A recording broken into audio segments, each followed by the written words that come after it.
নিশ্চয়ই আপনারা ভাবছেন এই গাটি কচুগুলো দিয়ে আবার কি রান্না করব। আজকে দারুণ ফাটাফাটি একটি রেসিপি আপনাদেরকে করে দেখাবো। গাটি কচুগুলোকে বেশ ভালো মতো করে ধুয়ে কেটে আমি গ্রাইন্ডারে পেস্ট করে নিয়েছিলাম। আর তার সাথে বেশি করে দিয়ে দিয়েছিলাম নারকেল। চাইলে আপনারা বাদামও দিতে পারেন, বাদাম দিলে আরও দারুণ লাগে খেতে।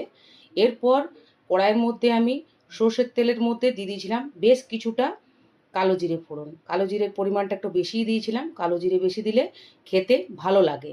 তা বলে অনেক বেশি নয়, কিছুটা পরিমাণে বেশি দিয়েছিলাম।